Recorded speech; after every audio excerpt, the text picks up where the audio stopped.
तो जय हिंद दोस्तों। आज हम आप लोगों के समझ क्लास 10th एंड 12th का कॉमन टॉपिक मानव नेत्र के बारे में पढ़ेंगे, जो कि आपको क्लास 10th में भी मिल जाएगा और क्लास 12th में भी मिलेगा। दोनों के क्लासेस में बोर्ड एग्जाम के लिए ये बहुत ही अहम टॉपिक है, ठीक है ना। इसमें हम देखेंगे मानव नेत्र की संरचना के बारे में हमें अध्ययन करना है, ठीक है ना। तो जिसमें से कुछ इंपॉर्टेंट है जो कि 1 या 2 नंबर का आ जाता है। अगर सचित्र हाई स्कूल के लिए सचित्र वर्णन करने के लिए आ गया तो पूरा का पूरा 7 नंबर का फिक्स है, ठीक है ना। अगर 1 नंबर का उठ रहा है तो भाई हर एक चीज आपको स्टेप बाय स्टेप पढ़ना है, ठीक है ना। क्वेश्चन कहाँ से किस तरह से पूछा जाए कोई पता नहीं, तो पूरी जानकारी संपूर्ण जानकारी रहेगा, बेहतर रहेगा। ये क्लास 10th और 12th दोनों के लिए है, किसी एक क्लास स्पेशल नहीं है, ठीक है ना। तो चलो हम देखेंगे मानव नेत्र की संरचना में पहला हेडिंग आता है दृढ़ पटल, ठीक है ना। ये यहाँ पे संरचना मैंने पहले से ही बना रखा है ताकि मुझे केवल समझाना रहे, ठीक है ना, वीडियो ज़्यादा लंबा ना हो। तो हम देखेंगे कि दृढ़ पटल क्या होता है। कह रहा कि नेत्र का गोला, ये आपका नेत्र लेंस होता है, तो नेत्र लेंस का ये जो गोला होता है बाहर से एक दृढ़ पटल व अपारदर्शी श्वेत परत से ढका रहता है। बाहर ये बाहरी वाली जो रेड कलर वाला रेखा है, कह रहा कि एक दृढ़ यानी बहुत ही मजबूत, ठीक है ना, वह अपारदर्शी यानी कि जिससे किरणें भेद ना सके, ठीक है ना, किरणें ऊपर से ही परावर्तित हो जाए। अपारदर्शी श्वेत परत द्वारा ढका रहता है, जिसे हम दृढ़ पटल कहते हैं, ठीक है ना। ये चीज लाइन याद होना चाहिए कि मानव नेत्र का जो होता है गोला बाहर से एक दृढ़ व अपारदर्शी श्वेत परत से ढका रहता है, ठीक है ना, जिसे दृढ़ पटल कहते हैं, सिंपल सा। और एक जो बहुविकल्पीय के लिए जरूरी है, इंपॉर्टेंट है कि जो मानव नेत्र का व्यास होता है, मानव नेत्र का जो व्यास होता है वह लगभग कितना होता है 2.5 सेमी, ठीक है ना। ये चीज आप नोट कर लीजिएगा या इंपॉर्टेंट समझिए, या 1 नंबर का बहुविकल्पी में भी पूछा। और ये जो टॉपिक है ना क्लास 10th और 12th के लिए स्पेशली नहीं है, उनके लिए तो है भी, साथ ही अगर कोई बच्चे कंपटीशन के लिए तैयारी कर सकते हैं ना, तो कंपटीशन में क्या होता है छोटी से छोटी चीज़ें पूछी जाती हैं और हम छोटी चीज़ों पर गौर नहीं करते हैं, ठीक है ना। तो छोटी छोटी चीज़ों पे आप गौर कीजिए। मानव नेत्र का व्यास जो होता है ना लगभग कितना होता है 2.5 सेमी होता है, ध्यान रखिएगा, ठीक है ना। दूसरा हेडिंग आता है रक्तक पटल या फिर कोरोइड। ये यानी कि जो दृढ़ पटल के नीचे वाला भाग होता है उसे हम कोरोइड या फिर रक्तक पटल के नाम से जानते हैं, ठीक है ना। इसमें हम देखेंगे कि इसका परिभाषा क्या होता है। तो दृढ़ पटल के नीचे काले रंग की एक झिल्ली होती है जिसे कोरोइड कहते हैं। कोरोइड कहो या फिर आप रक्तक पटल को, दोनों में कंफ्यूज मत होना, ठीक है ना। हाई स्कूल वाले बुक में रक्तक पटल कोरोइड दोनों करके लिखा हुआ है और 12th वाले बुक में ओनली कोरोइड लिखा हुआ है। तो रक्तक पटल और कोरोइड दोनों एक ही चीज है, ठीक है ना। तो परिभाषा क्या है कि दृढ़ पटल के नीचे काले रंग की एक दृढ़ पटल, ये ऊपरी वाला पोर्शन होता है, और दृढ़ पटल के नीचे जो बीच वाला पोर्शन होता है इसी को कोरोइड के नाम से जाना जाता है, ठीक है ना। नेक्स्ट कार्निया, जो कि इंपॉर्टेंट है क्लास 10th एंड 12th दोनों के लिए। 1 नंबर के लिए क्वेश्चन पूछा जा सकता है, पूरा विस्तार करने के लिए आए तो बाकी 4 नंबर या 7 नंबर जैसा भी आपका पूछा जाए, ठीक है ना। तो कार्निया देखेंगे क्या होता है। कह रहा है दृढ़ पटल के सामने का भाग, भाई दृढ़ पटल ये ऊपरी वाला पोर्शन क्या है, दृढ़ पटल है ये ऊपरी वाला पोर्शन। तो दृढ़ पटल के सामने वाला भाग जो होता है, भाई सामने वाला भाग, दृढ़ पटल के सामने का भाग उभरा हुआ पतला एवं पारदर्शी भाग को कार्निया कहते हैं। उभरा हुआ भाग जो होता है कैसा होता है, पतला एवं पारदर्शी भाग होता है और उसको क्या कहते हैं, कार्निया कहते हैं। यानी इस वाले यहाँ पे ये जो उभरा हुआ पोर्शन होता है, इस उभरे हुए पोर्शन को ही कार्निया के नाम से जाना जाता है भैया, ठीक है ना। और एक इम्पॉर्टेंट भाई कंपटीशन लेवल का और बाकी बोर्ड एग्जाम के लिए तो इम्पॉर्टेंट है ही, ये चैप्टर बहुत ही इम्पॉर्टेंट है। ये चीज है जो दो पॉइंट मैंने लिख करके लिखा है, आप नोट कर लीजिएगा या आप चर्चा भी कीजिएगा।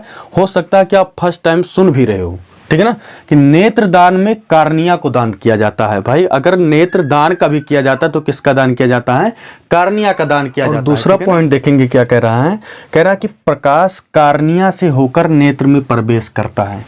कार्निया से होकर के ही प्रकाश क्या होता है, अंदर जाता है भाई, ठीक है ना। हमारे नेत्र तक प्रकाश कहाँ से होकर के पहुँचता है, कार्निया, यानी इस पोर्शन से होकर के ही हमारी नेत्र लेंस तक प्रकाश की किरणें जाती है। तो ये चीज ध्यान रखना कि कार्निया कहते किसे, दृढ़ पटल के सामने का भाग जो उभरा हुआ पतला एवं पारदर्शी होता है। हाँ, कार्निया क्या होता है भाई, पारदर्शी होता है। नहीं, पारदर्शी का मतलब किरणें वहां से जा सकती है, इसलिए यहाँ पे पॉइंट में लिखा गया कि प्रकाश जो है कार्निया से होकर के नेत्र में प्रवेश करता है। लेकिन ये जो फर्स्ट पॉइंट है बड़ा इंपॉर्टेंट है, नेत्र में जो होता है ना, नेत्रदान में कार्निया का ही दान किया जाता है। ठीक है ना, ये चीज ध्यान रखना भाई, इंपॉर्टेंट है। एक बार फिर से कह रहा हूं, ये वाला दोनों लाइन इंपॉर्टेंट है बहुविकल्पीय के लिए, कंपटीशन लेवल के लिए, बाकी आप हाई स्कूल इंटर का अध्ययन कर रहे हो उसके लिए तो है ही। ठीक है, तो अब आज के लिए तो पढ़ रहे हो, आने के लिए, आने वाला भविष्य के लिए भी आप पढ़ रहे हो, तो थोड़ा ध्यान रखिएगा। ठीक है ना। नेक्स्ट टॉपिक है जलीय द्रव। जलीय द्रव क्या होता है, जलीय द्रव यानी जो आंख में ये वाला पोर्शन जहां से मतलब अश्रु भरा रहता है, आंसू जहां पे रहता है, वो उस पोर्शन को या उसको हम जलीय द्रव या फिर अश्रु के नाम से जानते हैं। चलो देखेंगे क्या परिभाषा। कह रहा कार्निया और नेत्र लेंस के बीच, देखोगे यहाँ पे ये जो कार्निया है और ये लेंस है, ठीक है ना। तो कार्निया और नेत्र लेंस के बीच एक नमकीन पारदर्शी द्रव भरा रहता है। आंसू कभी बह रहा हो या कभी आप रोते हुए खुद को देखो तो आप आंसू जरा चख करके देखो उसका स्वाद कैसा रहता है। ठीक है ना, चखना फिर बताना। कह रहा कि कार्निया और नेत्र लेंस के बीच नमकीन पारदर्शी द्रव भरा रहता है जिसे जलीय द्रव कहते हैं, और इस जलीय द्रव को ही भैया अश्रु के नाम से भी जाना जाता है। ठीक है ना, जानी रखिएगा इसे। फिर आता है नेक्स्ट आइरिस, जो कि इंपॉर्टेंट है। ठीक है ना, एक नंबर में अलग से पूछा जा सकता है।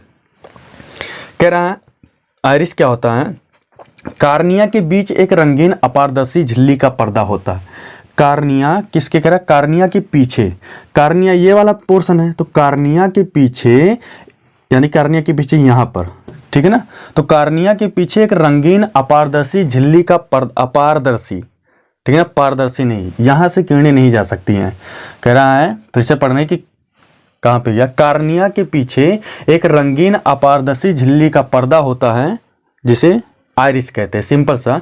लेकिन इसमें क्या होता है ना, आइरिस के द्वारा ही आंख का रंग काला तथा भूरा होता है। अच्छा, ये आइरिस आंख में कौन सा पोर्शन होता है, आइरिस जो होता है ना, ये जो बीच में यानी कि जो सबसे छोटा, हमारी आंख में जो सबसे छोटा वाला पोर्शन होता है, उससे फिर जो बड़ा काला वाला पोर्शन होता है, उस वाले पोर्शन को हम भाई आइरिस के नाम से जानते हैं। जैसे एक तो ऐसे आपका आंख में रहता है, एक बाद में ऊपर ये बना रहता है, और इसमें एक काला वाला पोर्शन रहता है।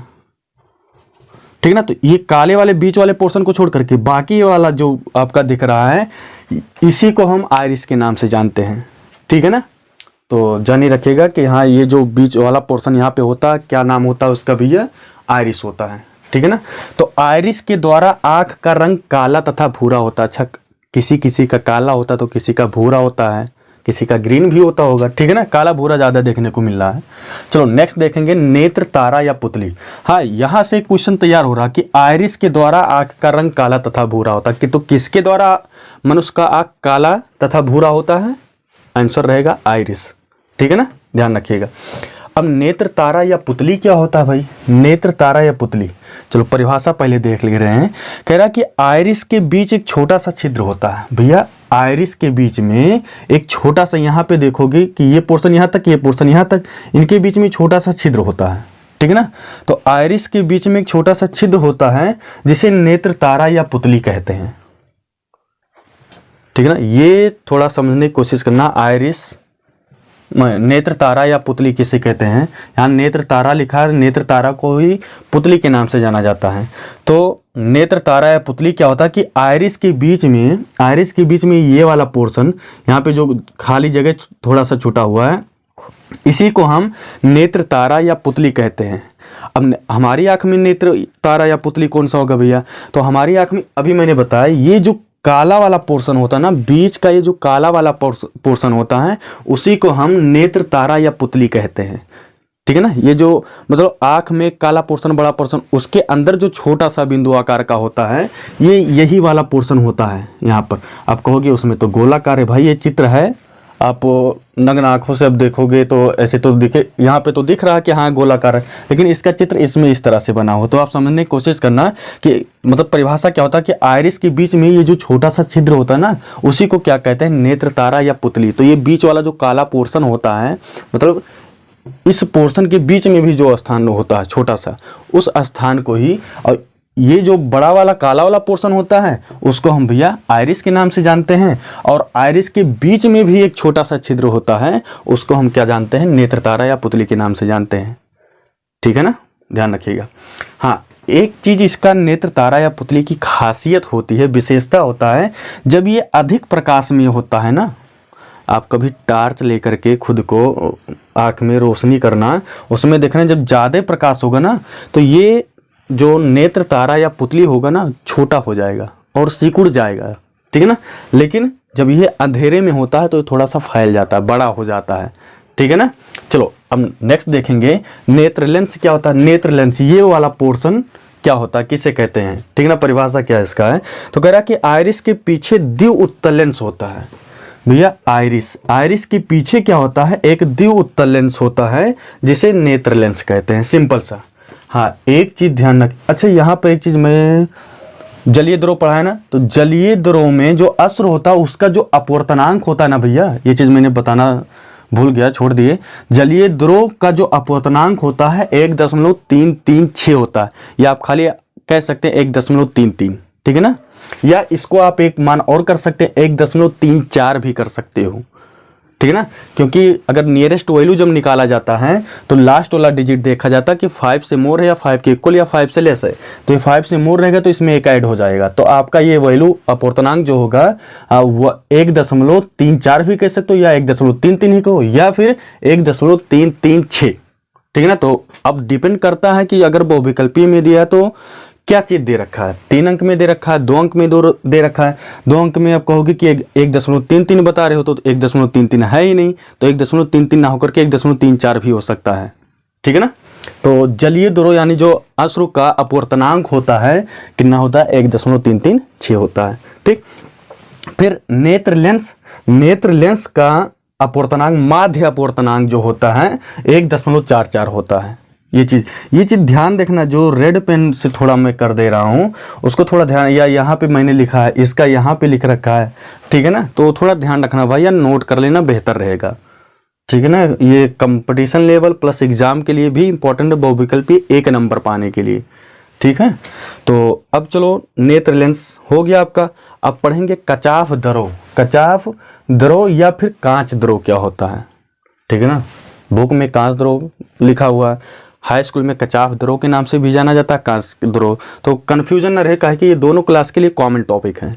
ठीक है ना, और बाकी इंपॉर्टेंट भी है बोर्ड एग्जाम के नज़रिए से। तो देखेंगे कचाफ द्रव या फिर कांच द्रव क्या होता है। तो नेत्र लेंस के पीछे, भाई ये नेत्र लेंस है, नेत्र लेंस के पीछे की ओर एक पारदर्शी द्रव भरा रहता है जिसे कचाफ द्रव कहते हैं। सिंपल सा, नेत्र लेंस के पीछे एक पारदर्शी द्रव भरा रहता है जिसे क्या कहते हैं, कचाफ द्रव। या परिभाषा एक तरह से और बता सकते हो आप कि नेत्र लेंस के पीछे तथा रेटिना के बीच में एक पारदर्शी द्रव भरा होता है जिसे हम कांच द्रव या कचाफ द्रव कहते हैं। ठीक है ना, और इसका अपवर्तनांक लगभग, कंफर्म नहीं, लगभग 1.336 होता है। ठीक है ना, अच्छा एक चीज कॉमन मिल रहा है, जलीय द्रव का अपवर्तनांक और फिर कचाफ द्रव का अपवर्तनांक दोनों इक्वल होता है भाई, ये चीज ध्यान रखना। ठीक है ना, फिर देखेंगे आता है रेटिना, जो कि इंपॉर्टेंट है, अलग से भी क्वेश्चन करके पूछा जा सकता है। रेटिना क्या होता है कि कोरोइड के नीचे, भाई कोरोइड का है ये चीज, कोरोइड को रक्तक पटल के नाम से भी जाना जाता है, ध्यान रखना। यहाँ पे मैंने लिखा भी रक्तक पटल या कोरोइड। ठीक है ना, तो कोरोइड के नीचे आंख की सबसे अंदर की ओर, आंख की सबसे अंदर, कोरोइड के नीचे, और ये आपका आंख है या लेंस है, तो लेंस या आंख के सबसे अंदर की ओर एक पारदर्शी झिल्ली का पर्दा होता है जिसे हम रेटिना कहते हैं। ठीक है ना भैया, परिभाषा ध्यान रखना कि कोरोइड के नीचे और आंख के सबसे अंदर वाला भाग जो होता है उसको हम रेटिना कहते हैं। अच्छा, जैसे हम किसी व्यक्ति को देखते हैं ना तो उसका प्रतिबिंब जो है ना, हमारे रेटिना पर ही बनता है। लेकिन बनता कैसे है भाई, 1 मिनट बच गया।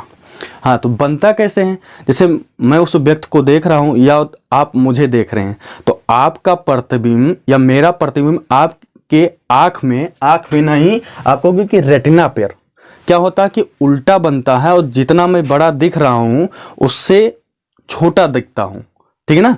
और ये मतलब आपका मतलब प्रकाश सिरा आभास कराता है कि मेरा प्रतिबिंब वास्तविक और सीधा बनता है, ठीक है ना। ये आपको प्रकाश सिरा का काम होता है, आभास करें, आपको मस्तिष्क का सूचना पहुंचाता है कि रेटिना पे। वैसे रियल में क्या होता है, मेरा प्रतिबिंब आपके आँख में या आपका प्रतिबिंब मेरे आँख में किस पे बनता है, रेटिना पे बनता है।